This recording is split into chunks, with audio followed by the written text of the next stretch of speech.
On Wednesday, Republican Firebrand Jason Smith torched the Inflation Reduction Act in the House Rules Committee hearing on the legislation. On Sunday, the massive bill passed the Senate on a party line vote, with no Republican support. While Democrats have touted the legislation as vital to combating inflation, climate change, and income inequality, conservatives say it will make inflation worse and is a grab bag of liberal wish list items. Senator Bernie Sanders slammed the bill, claiming it would do little to combat inflation, though his primary objection was its failure to address economic injustice more thoroughly. Now the bill, which President Biden has pledged to sign into law, is in the House, where it will require nearly every Democratic vote in order to pass. Welcome.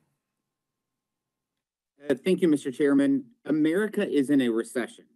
Under Biden's inflation crisis, under the reckless spending policies of Democrat one-party rule in Washington, Americans see their real wages have gone down 4.5%. Just this morning, we found out that inflation was up 8.5% last month. Since Joe Biden became president, inflation has risen 13.7%. Remember when everyone was saying it was transitory? Now they have a piece of legislation trying to reduce something that they didn't really even believe existed. Americans are paying $5,900 more this year because of Democrats' reckless spending. I wish we were here to do something about that, but we simply are not. Democrats will claim this bill will reduce inflation. Let's be clear. Naming a bill something does not make it so.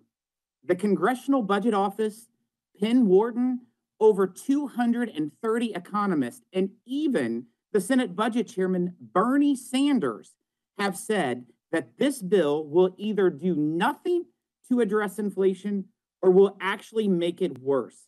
It's not hard to see why. This bill is more of the same taxing and spending from Washington Democrats.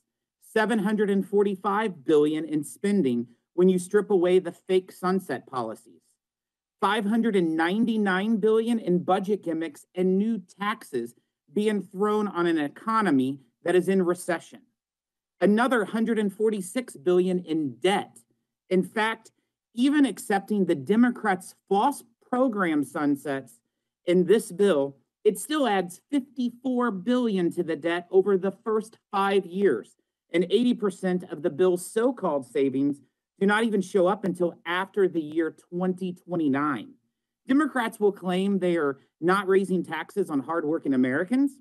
The main architects of this bill, Senator Manchin and Senator Schumer, are both on the record saying they oppose raising taxes during a recession. This bill is a total reversal from their earliest correct position. $17 billion of this bill's tax increases fall on taxpayers making less than $200,000. And half of this bill's tax increases fall on taxpayers making less than $400,000. This bill funnels $80 billion to the IRS to double its size so it can target more Americans, so it can conduct more than 1 million additional audits per year on Americans making less than $200,000. This is not about going after wealthy Americans or corporations with highly paid lawyers. This is about hiring 87,000 new IRS agents so Democrats can then implement their plan to snoop on the bank accounts of middle-class Americans. Democrats will claim this bill is a massive down payment on the Green New Deal agenda. Now, on that, I couldn't agree more. Over half of the spending in this bill, more than $400 billion, goes to all sorts of Green New Deal programs and policies. There's $7.5 billion for new luxury electric vehicles and another $1.3 billion to boost the resale value of used electric vehicles. So now the wealthy will get help buying and selling their cars. You have $1.5 billion for tree equity and another $1.9 billion dedicated in part to fill gaps in tree canopy coverage. How is that going to bring down food and gas prices?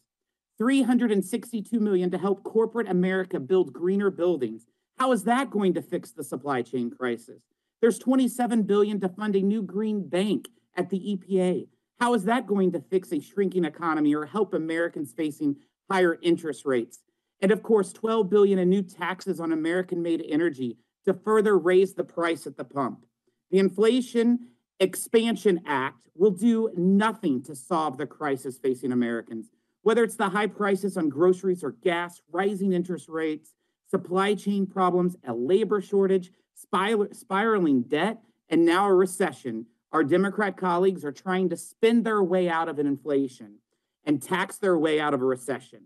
It will not work, and the American people should not be asked to foot the bill for more of the same failed policies.